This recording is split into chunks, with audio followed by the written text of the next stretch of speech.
would you wanna stop right before the top? Give it everything you got, then pull it up and plop down. Even if you could, why would you wanna pretend that you ever wanted to blend and make it to the end with another dream that another human being that careen into the screen and disappear unseen? Another thing that the good earth don't need, another seed that never breathes. Don't stop, don't stop, don't let the drift get yours. Don't stop.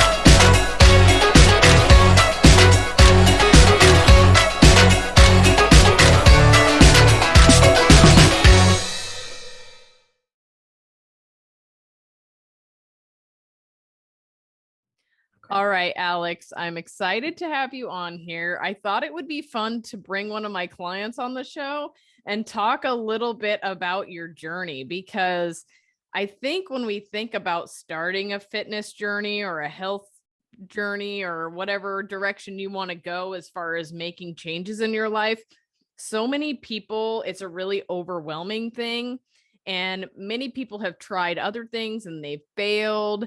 And so I remember when you first came to me, you were like, I've been working out. I do all these things. I've tried all these diets. I've done everything. And I just don't know what else to do. And so I'm reaching out.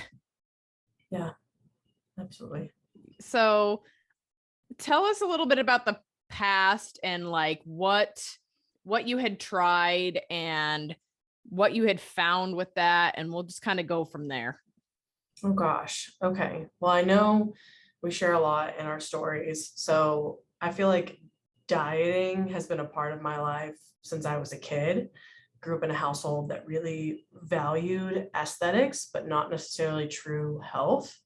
So there was a lot of pressure to look a certain way, but I had no idea on nutrition. I always did sports growing up, but the pressure was to look a certain way. So I've tried Adkins, I've tried Weight Watchers, I've done paleo, and I've done so many different diets. And it's like I would always lose weight and maintain that for maybe a few months at best. I think only one time a year. And then something always happened, whether it was holidays or vacation, and my perfectionist mindset would just kick in. And I would just feel like I'm off track. I'm not meant to be a fit person. That's not how I'm built. That's not my fate. It was not healthy. And so you rode this roller coaster for a while. And I know that was something that you and I had to really work on when we first got started, is that like not everything's perfect. And we're also not trying to achieve a certain look overnight. I think that's one thing that I really preach on hard, is that if you take a long period of time to get where you're going and your body steadily adjusts, then the results last. But I think a lot of society right now, they want to just get that quick fix. They think that they're going to transform in 6 to 8 weeks and they're going to be done with it. And then they end up getting disappointed, first of all, because they do get that perfectionist mentality and they hit it hard 5 to 6 days a week. They diet hard. They do all of the quote unquote right things. And then they get burnt out. They can't handle it anymore. And next thing you know, they end up actually gaining more weight than when they started. Is this something that you feel like you can relate with? Holy guac. Yes. I was the, what is it called? Yo-yo dieting queen because of that. And as you've seen, I'm very type A. Like I can be super disciplined, but because it was this all or nothing mindset, it's like if I did one thing wrong, then it was just like, well, hands up in the air and fall back. So it's just, it would, and I'm sure that wasn't, now knowing what I know through you, I'm sure that was not good for my cortisol and all sorts of things, just putting stress on myself.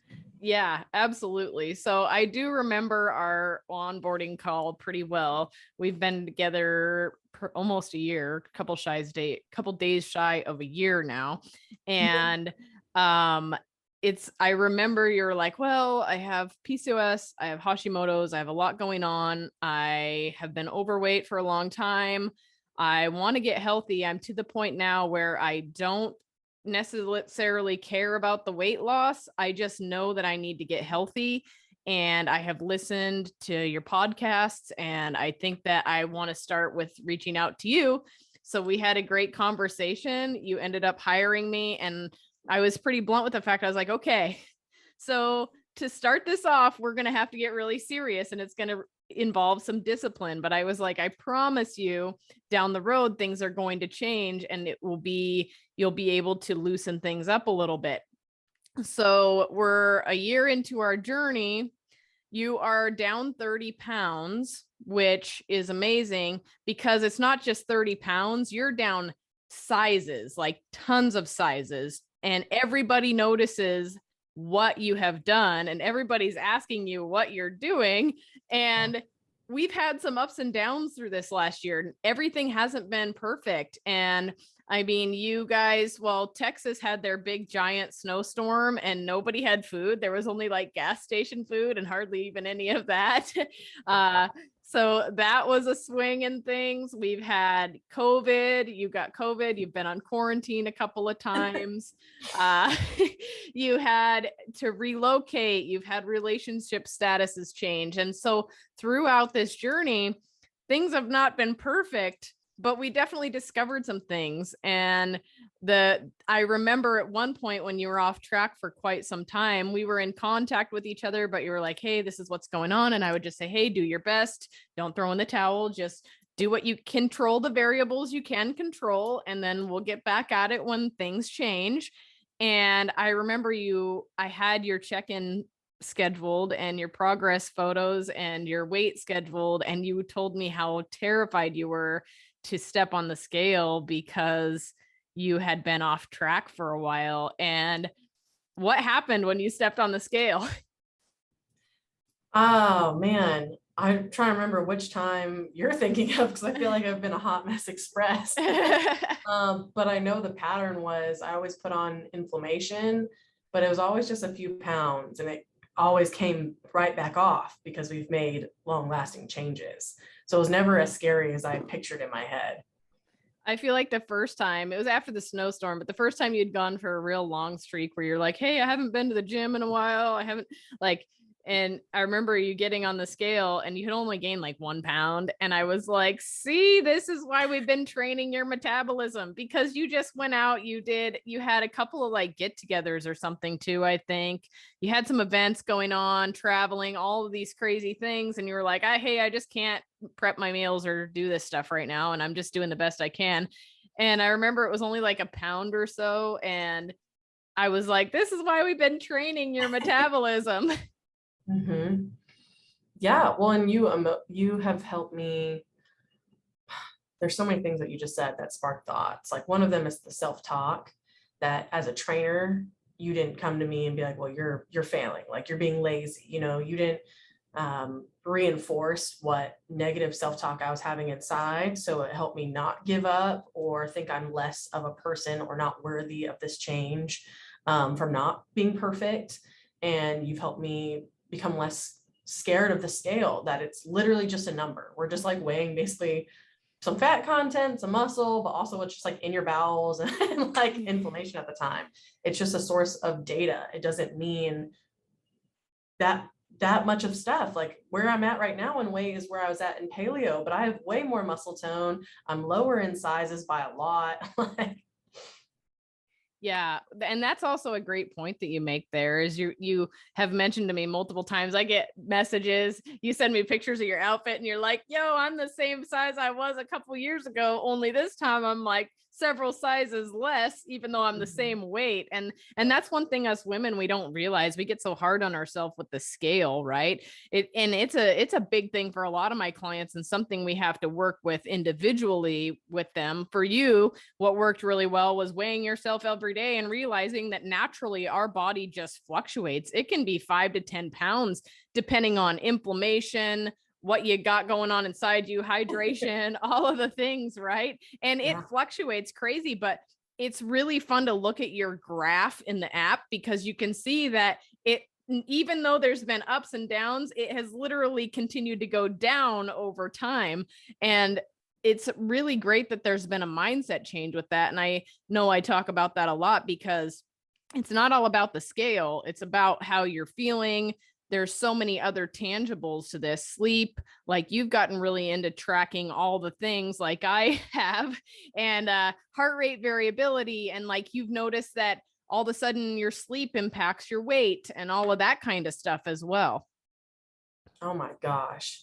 It's so one of my friends was like, how did you get down this rabbit hole? Because she just heard me talking about like HRV and my whoop and like cortisol levels and my blood results and all this stuff. And she's known me for a long time. So she's like, what the heck? Like, what was the shift? Because she's someone that also struggles with like body image and health and whatnot. And is trying to get into this like holistic area, which I know can be harder. And like once we got down this rabbit hole, I was just so excited to learn.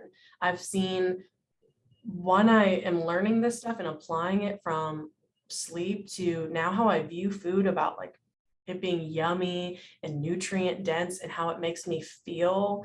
It's like the most loving I've ever been towards myself. I just love how I feel and how I treat myself. It just feels respectful.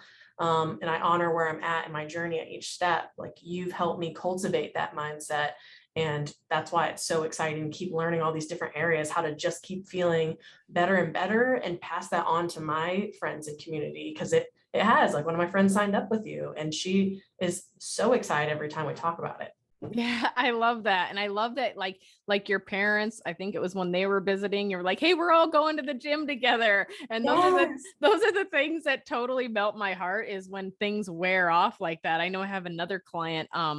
He was morbidly obese and he has lost a bunch of weight. He's become a total gym rat, and it's started spilling over to his family as well, where his kids go to the gym with him now. They all want to lift weights, and we're still working on his wife, but she's getting there. I can tell because of the questions she asks and stuff. So it's really, really wonderful to see how when you make your own changes, they have kind of a trickle down effect to everybody else around you.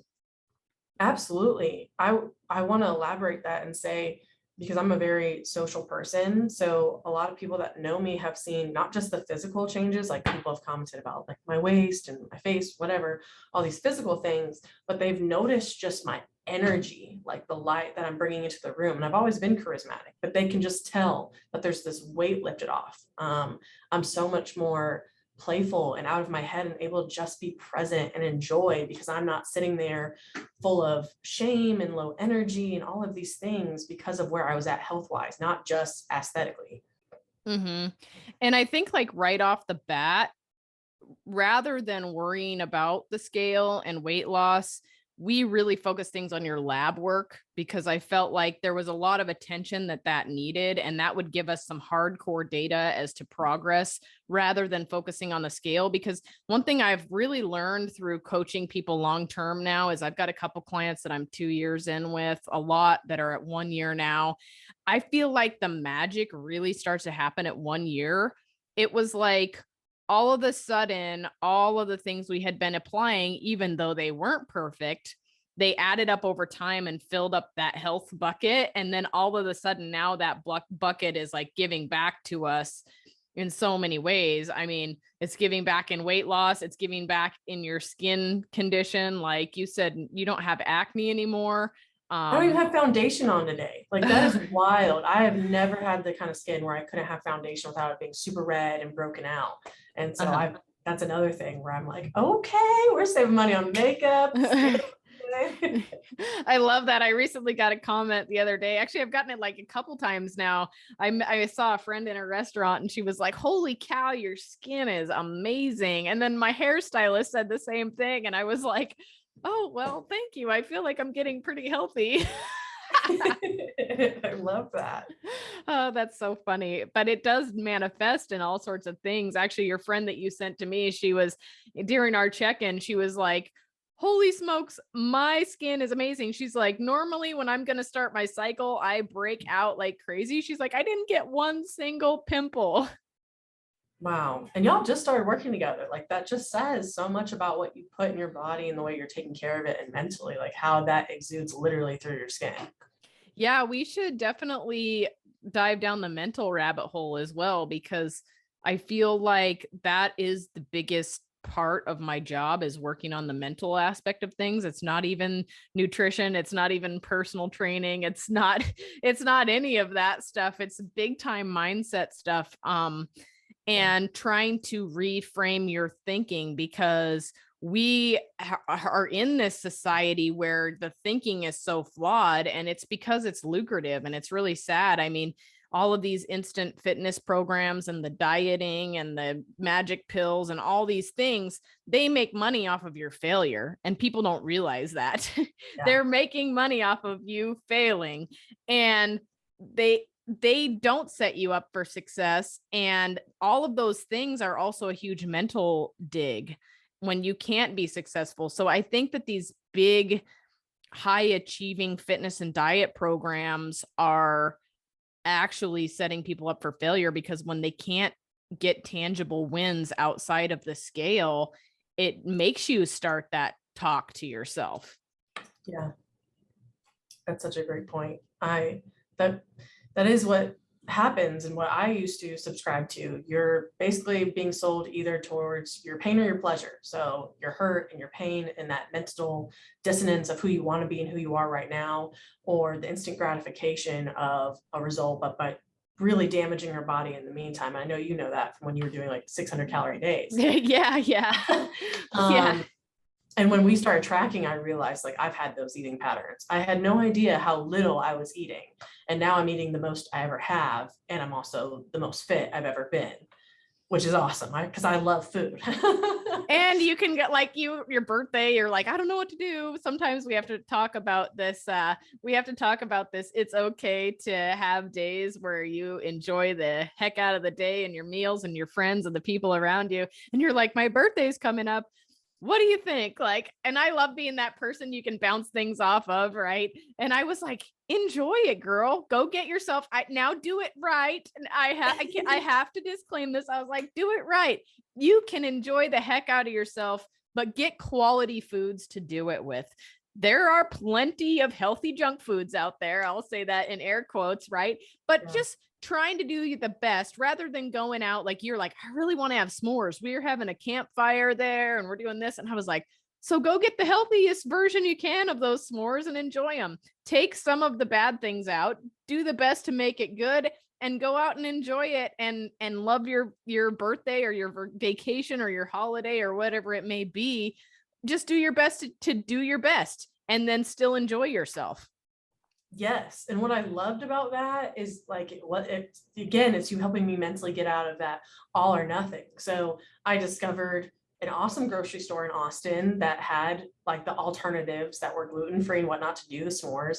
And I had a freaking blast on my birthday, and it tasted great, because I think taste buds, once you get away from the manufactured food, you're not being fed all the things that get you addicted to those tastes. And so I'm also not like binging and stuffing my face, feeling I have to, like it's my only moment to eat like this, or having the chemicals or whatever in the food causing that reaction. So I got to enjoy, be present, and also still feel awesome, because we went dancing that night. So I got to still feel hot and wonderful on my birthday. Yeah, I love it. And that's one thing I definitely am a believer in, is when we go off the rails, I see this all or nothing mentality, right? You see women, they're like, I'm starting my diet on Monday. So what do? I just saw this on Instagram the other day. It was a bodybuilder, and I was like, oh my gosh, we're just breeding disordered eating behaviors here. But they were like, oh, I start prep on Monday. So it showed them with a huge like burgers and fries and cakes and just stuff your face fest. Yeah. And I was like, what the heck? This is not the Last Supper. That is literally reinforcing that starvation brain behavior that leads to all sorts of disordered eating patterns, binge eating and stuff. And we need to know that anytime we start a quote unquote dieting phase, I will call it that because lack of better words, but dieting today in today's culture is even if you clean up your diet and you want to eat healthier. But if you're starting a dieting phase, getting into that Last Supper mentality is one of the biggest things that throws people off the rails, because then their body is literally craving it, because it's almost like they programmed their brain into starvation mode. Yes. Kind of like the seesaw. Like we're just going to go down here and stuff our face with everything and then expect that we're somehow going to be super clean the next day and we're not going to feel like crap or energy be low, sugar cravings. Like, you're just not thinking about that. Yeah. Hmm. Yeah, I also resonate with that on the bodybuilding side of things, because back when I used to train, I was putting in so much work during the week, and then my coach would tell me to have a cheat meal, and I would go out and stuff my face, and now I'm like, holy cow, I was erasing. So I could have worked so much less and reasonably dieted and then maintained, like, have a small off-plan healthy meal and made so much more progress than doing that binge and diet cycle. It was so bad for my metabolism. Yes, no, totally understand. And I've definitely done that. I think something about this journey with you I've been thinking about a lot is on my free meals, but I notice, or if I didn't get to meal prep or it's really late, whatever, instead of going to fast food like I used to go out. I mean, in my early 20s, I was going out a ton, drinking, fast food, and the community of like eating like crap together and like whatever. But now I just go literally to a Target or a grocery store or a Walmart and I get something that sounds good, like chickpea protein pasta. And I made my own like healthy version of mac and cheese one night, for example. And that was awesome. Like, it was affordable, it was healthy, and it was still in my macros and I enjoyed it. So just like shifting to how I handle that now versus that crazy, well, all my like reasoning is out the door. I'm just going to go to fast food and I'm going to stuff my face. Absolutely. I totally get all of that. And I try to tell people it doesn't have to be hard or anything magical to prep your food or grab something that's a better alternative from the store rather than jumping into fast food. So that's a really great point that you made with that, for sure. Yeah. Oh, totally. Too. It's so expensive to eat out now. I always wonder, some people do it like 5, 6, 7 days a week. I'm like, how? I think it's more affordable and it's not. No, not at all. I kind of want to touch on the alcohol thing. You brought that up back there a little bit. So alcohol can be a really hard thing for a lot of people to give up. It's part of their social life.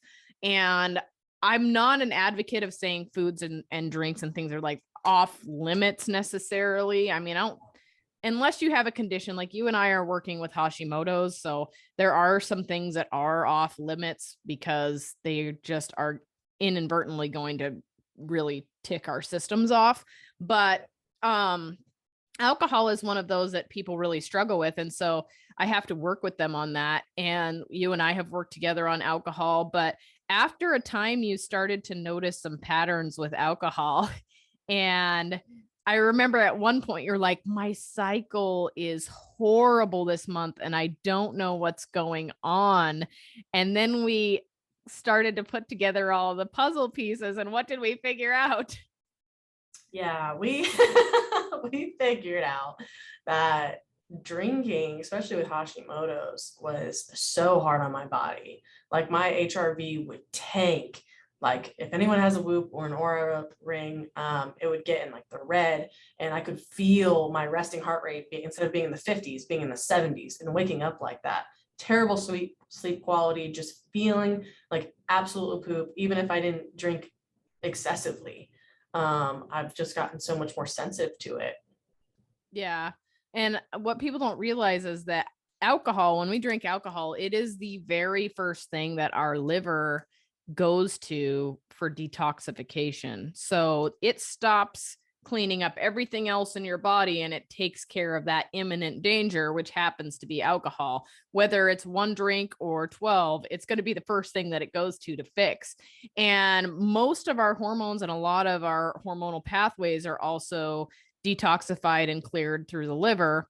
And so if we have a drink, say, even if it's like 3 times a week, our liver is having to spend a majority of its time taking care of those drinks. And you and I have both noticed how much it affects us because we really track our heart rate variability, and we can see it takes a couple of days for that to recover after even having one drink. But what we don't realize is how much it affects our hormones and stuff. So it was really interesting to see that when you were having the occasional drink, your cycles were also more painful, you had acne, bloating, all the things. Oh my God, the bloating. Because so I think when all that happened was October, which I am a birthday queen. I love my birthday and I celebrate all month long. So I had plans every single weekend. I was celebrating with tons of different people. But I was drinking a ton because of that. And so it was like 10 pounds of inflammation. So just feeling that, I'm just not about the scale, just like literally feeling it in my clothes and in my body, feeling heavy. The bloating was terrible in my chest and stomach. I was having acne in a way I haven't really had in our time together. Like once we were healing my body, the cramping, it was just all the things. And it wasn't until we dialed back and you helped me realize that, and I stopped doing that, that my cycle came in 28 days exact, 2 months in a row now. That has not happened for me in years. And not even having all the PMS symptoms that I normally would. So what? Yeah, I love that. And it was funny because at first we had, at the same time as all this was going on, we had changed some supplements around, and you sent me a message and you're like, hey, I don't know what's going on, but I have these crazy things happening. And I was like, I just don't get why supplements would cause that. And then we started I was like, okay, so what are we doing here? Let's figure this out. And that's when we were like, oh, okay. We've been having some drinks. And it was like the minute that got pulled out of the equation, a bunch of the inflammation and everything went away. And it was back to normal. It wasn't just drinks, it was drinks, Connie. Drinks. I'm going a little too hard. Well, so do you find so what's the hardest thing then about the alcohol thing? Because I feel like a lot of it is just when you go out, some of it is societal pressure too. Mm-hmm. I would say, so like a great example, I've told you I love dancing. I'm here in Texas. I'm a huge Western dancer. I have no problem saying no to drinks because I'm very charismatic. I will go to somewhere by myself and ask people to dance, be sober the entire night. It doesn't bother me. So for me, it's actually not even the pressure. It's more of if there's an occasion or the camaraderie and you're bonding with your girls, or someone just had a breakup and you're like, let's do a shot. We don't like him. Yeah. It's more that part, or celebrating occasions like a birthday. It's when it's fused with community and really positive emotions for me, because I don't go to drinking when I'm in a sad or angry place. It's usually hardest to say no in positive emotions.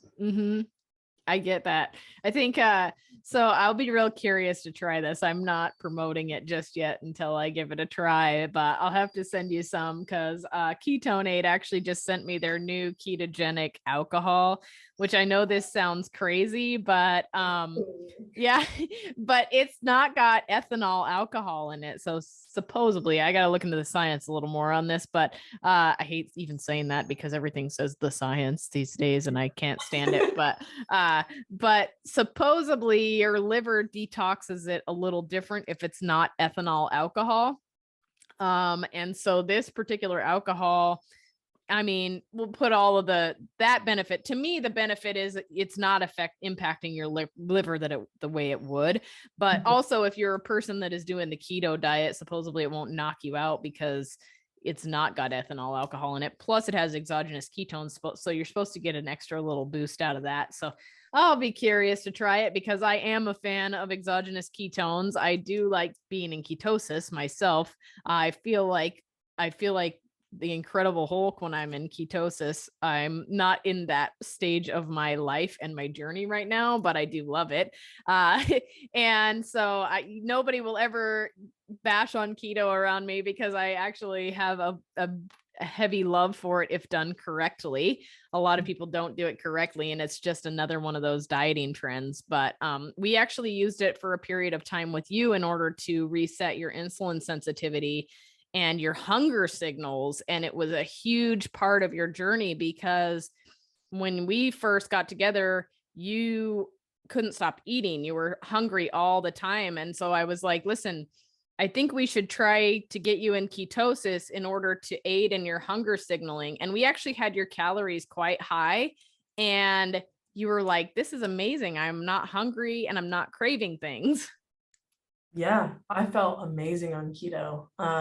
And I definitely had some friends even notice that it was I think at first I got a little carried away with dairy. And it's actually weird now to think that I don't even really consume dairy on definitely not even on a daily basis, but very rarely. But at the time when we first did keto, it was like every meal, and you're like, okay, let's dial it back. And then once we did that, it was like I would rarely get hungry. I just felt so satisfied. I loved my meals. I looked forward to them. And my brain was so sharp. Like I was killing it at the gym. I was so sharp at work. I think that was literally my biggest success in my work life was when I was on keto during that time. So I'm all about it. And if anything, you had to help me. Now we've learned like I just really respond well to fat. So when we've been not doing keto, you've been helping me like still make sure to eat all my calories and get all my macros in.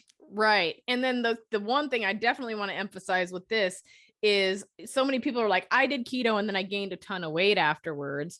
And that's because the transition between working with carbs and working with fat has to be made. And so we carefully made a transition between the two and never gained any weight in between. But some people don't use that ketogenic tool correctly, and that's when they start to run into problems. It's and a part of it is that all or nothing mentality. Like when they start to incorporate carbs back in, sometimes they bring them back in a little bit too fast, and that sets them up for failure. That makes total sense. So you spoiled me because we really did have such a smooth transition. And I know if anything, part of it has you helping educate me and emotionally have a better relationship with carbs to understand like their place in a diet and not be scared. Because for majority of my life, like and I love my dad, but he was like, you're Smith, Alex. If you eat it, you wear it. When we wear it on our thighs, so we don't like carbs. Our bodies don't like carbs. So I've been scared of carbs my entire life, even though I enjoy eating them. So usually it was in excess when I did. So when we got off keto, you kind of had to help me regain a better relationship. Yeah, absolutely. It was a great tool for you. It helped your hunger signaling out immensely. We also were able to reset your insulin sensitivity and improve your lab work a lot. So it was a really great thing all around. One thing people have to realize though, also, if they do try a ketogenic or a high fat, low carbohydrate diet, is that they are not going to improve their insulin sensitivity if they are dealing with a lot of stress, because I see that a lot. I see lots of posts on social media where they're like, okay, go keto, it'll fix your insulin resistance. What they don't realize is there's other things that need to be addressed, such as sleep and stress. So I'm glad you brought that up. That made me think of when I had the levels glucose monitor in my arm. And I would have never, you saying that, I would have never probably believed that wholeheartedly, the way stress impacts insulin sensitivity, unless I had literally had data in real time in my arm to my phone. Because I remember one of my visits to my best friend, like just being around her, and even though I wasn't eating perfectly, my insulin responses were so like calm and even with being off track on food. And some of my meals that were technically healthier, but I was in a super high stress state, would just be poo. I love that. I remember when I still have all of the write-up that you did on all of that. And you were like, it was insane when I was having a good time and I had no stress and I wasn't at work. My response to foods, even wine, all the things was so much better than when I was actually doing keto, being careful and under a ton of stress. Yeah, the data literally showed us stress was the number one factor above my food choices. I love it. Well, so is there anything else that you'd bring up to the listeners that you think would be really important as far as embarking on their own health journey? We've got the new year coming up, and it definitely is going to be something that's on everybody's mind. Oh, absolutely. As always, right? I have so many thoughts. I feel like one of them, because I feel like everyone's going to be thinking about fitness, but if you are, ask yourself why. Like, what is your why? Like, you have to have a deeper why than just like, oh, I want to look good for this vacation coming up, because then you're not going to stick with it, and you're going to do things that put your body in more jeopardy than you should. So knowing your deep why and exploring that, and then understanding too, like the different stress points in your life, like how can you put your 2022 goals towards alleviating the stress in your life to be more aligned and joyful. I would say, I mean, money is always on people's minds too. So getting clear on like what this will cost them and just align that in your budget. So that way you're not putting that as a limiting belief. I just can't afford to be healthy. You can't afford not to. I work in finance. Like, so at first I was scared about this, but I've afforded living in Austin on my own, paying for you, paying for my supplements, paying my food. And I'm not some baller with some crazy high income, but when you want something, you make it work. And I've been able to still have a social life and a balanced life because of it. I prioritized it. I guess the last thing I would say is to just understand that holistic health is the most, in my opinion, loving thing that you can do for yourself. You can change lives, not just yours, but your family tree and the people around you, just by falling into this rabbit hole and like loving yourself through it. Oh boy, that's powerful. It melts my heart, brings a tear to my eye. I'm tearing up, Connie. I'm emotional. Yeah, I think, yeah. And I mean, your kids and everybody that you need to like show that this journey is possible. These things are doable. And another thing is being realistic with your expectations. We've spent how many years getting obese or overweight? How many years have we spent getting unhealthy? How many years have we spent collecting all of these disorders or things that we might have picked up? Thyroid, hypothyroidism, all these things have accumulated over time, and they're not just going to heal overnight. Absolutely. Absolutely. And work on some of that inner mental work, like thinking that you have to look a certain very specific way to be beautiful or to be worthy. You have to undo some of that. Because I was like, I'm just not a fit person. You've heard me say that when we first started, like, I'm just not meant to look like that. And it's like, once I fell in love with like the actions, not the results, the actions, and doing it consistently, even when I fell, getting back up, now I'm like, I am a fit person. I'm a person that works out. I'm a person that eats healthy. I don't have to look like an Instagram model for that to be my truth. I love that. That's so awesome. Did you find that when you stopped chasing a certain look, then all of a sudden things started happening? Because that's kind of how I feel.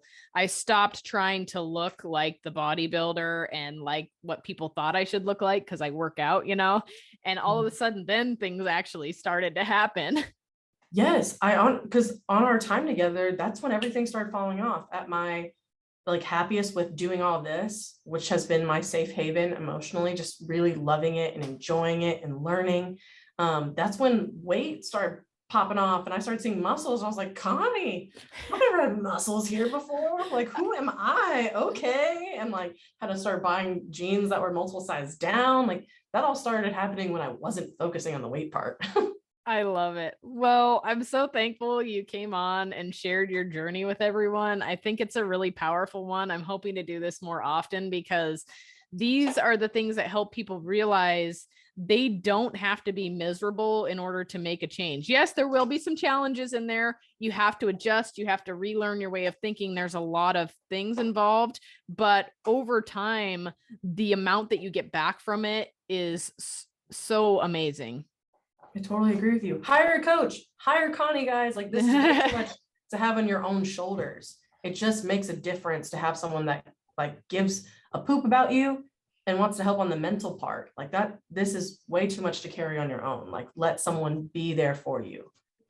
I love that you said that too about the coaching, because how often do we second guess ourselves or talk ourselves out of things? The brain loves to second guess and it loves to talk you out of anything that could be challenging, because in your brain, it's like, oh, this could be dangerous if you're going to challenge yourself.